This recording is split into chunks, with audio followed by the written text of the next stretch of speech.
All right, let's dive right into this comprehensive explainer of the Udyoga Parva. If you're fascinated by ancient epics, high-level strategy, and, well, the exact breaking point of diplomacy, you are absolutely in the right place. This is the incredibly tense fifth book of the Indian epic, the Mahabharata, where diplomacy meets destiny.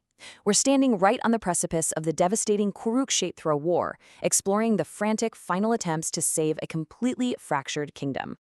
Here is our roadmap for today. We're going to chronologically track the 10 subparvas of this epic text. We'll be looking at the Book of Effort, Seeking Peace Amidst Pride, Philosophy and Sleepless Nights, Krishna's final diplomatic mission, The Inevitable March to War, and finally, Ancient Wisdom, Modern Planning. Let's kick things off with Section 1, the Book of Effort, also known as the Sainyodhyadi Yoga Parva. We are unpacking the immediate, explosive aftermath of the Pandavas' 13-year exile. Now, the very name Udyoga Parva literally translates to the Book of Effort, and honestly, that defines this entire text perfectly. On one hand, you have the righteous, mentally exhausting effort by the Pandavas to seek a peaceful resolution and prevent bloodshed at all costs. But on the other hand, you witness this massive, unyielding effort by both sides to build terrifyingly large armies. So it's this high-stakes dual track of peace and war happening at the exact same time. So the 13-year exile is finally over. The Pandavas, following the rules, demand their rightful half of the kingdom back. But the Kauravas, led by Duryodhana, just arrogantly refuse, and this triggers a massive, global military arms race. Both sides rush to the powerful King Krishna for help. In a really fascinating twist, Krishna offers a choice. They can either have his massive, fully equipped army, or they can have him, alone and totally unarmed. Arjuna, representing the Pandavas, chooses Krishna. Duryodhana eagerly takes the army, thinking, he's just brilliantly outsmarted everyone by securing pure military might. He entirely fails to realize the absolute strategic value of having Krishna himself on his side. It perfectly sets the stage for conflict pitting moral high ground against sheer numerical military power. Which brings us to Section 2, Seeking Peace Amidst Pride, covering the Sanjaya Sena and Yenasandi Parvas. In this phase, we see an extreme psychological contrast between the two rival camps as envoys cross enemy lines. This stark comparison really highlights Yudhishthira's deep moral stance against Duryodhana's blinding arrogance. The Pandavas send an envoy, making it totally clear they view war as world-ruining. Yudhishthira is so desperate for peace, he literally offers to accept a drastically smaller kingdom, just 5 specific villages. That's it. Those 5 villages represented the absolute bare minimum for the Pandavas to maintain their warrior duty without demanding the whole empire. But the Kauravas, they are driven purely by pride. They mock the Pandavas and absolutely refuse to yield even an inch of land.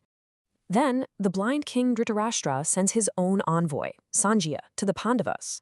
When Sanjaya returns, he doesn't sugarcoat things at all. He brutally, directly criticizes his own king's conduct as sinful and suicidal. He tells the court, look, the Pandavas are ready for peace, but they are also fully prepared for war. Yet, even when their own most trusted envoy directly calls their approach a path to destruction, Duryodhana just stubbornly mocks the Pandavas, pushing everyone deeper into this inevitable conflict. All right, moving into Section 3, Philosophy and Sleepless Nights, diving into the Prajagyara and Sanatsujata Parvas. With war looming, the narrative actually hits the pause button for one of the most profound philosophical interludes in all of history. Hearing Sanjaya's dire warnings, King Dhritarashtra is plunged into severe anxiety. He's suffering from terrible insomnia because he's paralyzed by the guilt of knowing his son is in the wrong, yet he feels completely unable to stop him. Seeking relief, he summons his wise minister Vidura for counsel. Vidura delivers this massive ethical discourse to calm the king's burning mind. This dialogue is famously known as the Vidura Niti. It's a comprehensive treatise outlining the habits of wise men, ethical leadership, and how to actually combine a virtuous life with true prosperity. I absolutely love this quote from Vidura. It so perfectly emphasizes shared responsibility and the true dangers of isolation. He's essentially warning the king that hoarding power and acting without the counsel of the wise, which is exactly what his son Duryodhana is doing, leads to ruin. True leadership is inclusive, right? Whether you are managing an ancient kingdom or just going about your own daily life. Following Vidura's advice, the king seeks even deeper spiritual counsel, bringing in the sage Sanat Sujata. Now, the sage insists that outward rituals and ceremonies alone cannot remove your sins or bring freedom. Instead, he boldly states that ignorance is a living death. He argues that it's inward contemplation and cultivating true knowledge that actually emancipates the soul. He outlines specific virtues to live by and vices to avoid, fundamentally telling the king that his inner state matters way more than his outward title.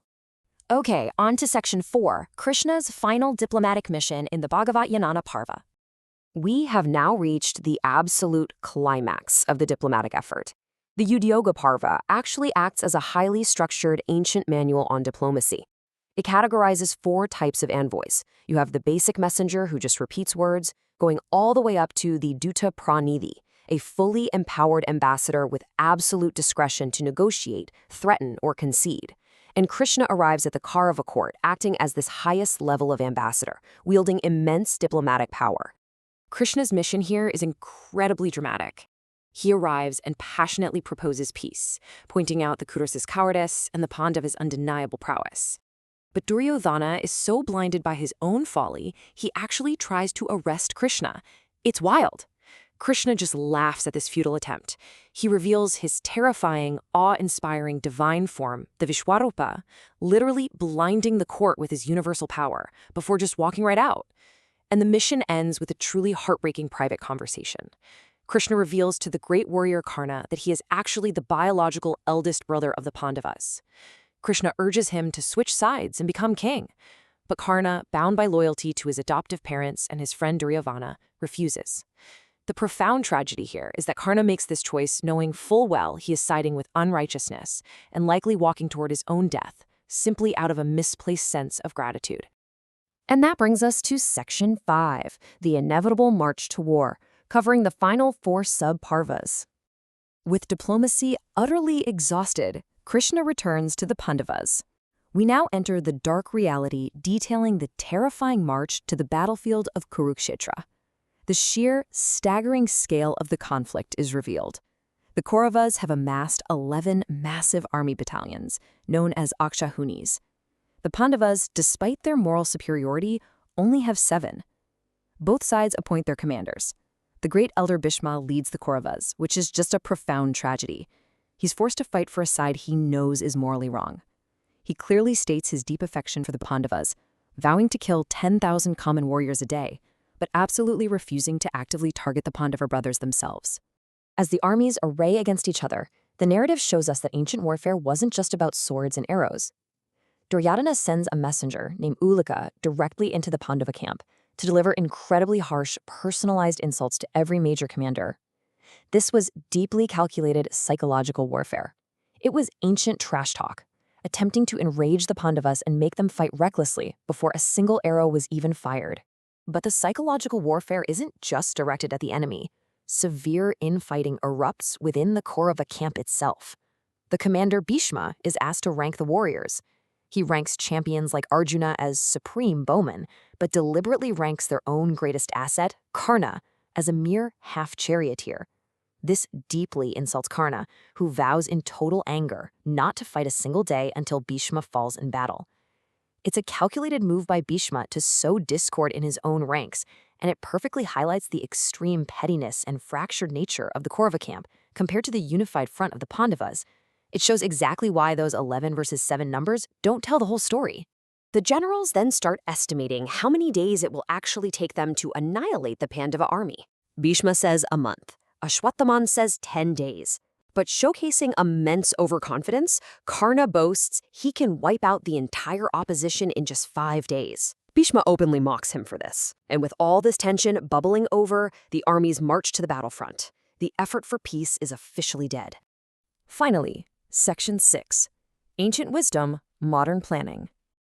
Let's step out of the ancient mythological narrative for a moment and look at how the core philosophies embedded within the Udyoga Parva impact us today. We can actively bridge these ancient ethics with modern strategy. Vidura's advice to King Dhritarashtra, warning against greed, the necessity of self-awareness, the absolute importance of careful planning, and understanding the consequences of your actions, these aren't just dusty ancient musings. They directly mirror the foundational principles of modern business management, organizational behavior, and strategic self-control. In fact, contemporary academic and management texts frequently cite the Vidura.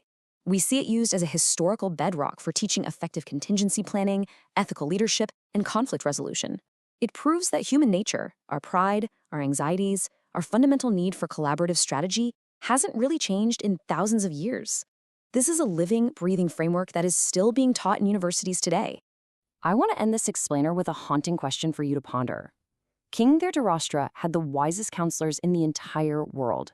He had the Vidura delivered directly to his bedside. He knew the difference between right and wrong. Yet, blinded by affection for his arrogant son, he still chose the path of total destruction. If he could fail with all that wisdom at his fingertips, what does that say about our own decision-making today? In our businesses, our politics, and our personal lives? It's a stark reminder that possessing knowledge is completely useless unless we actually have the courage to apply it. Thanks so much for joining me on this explainer, and keep exploring.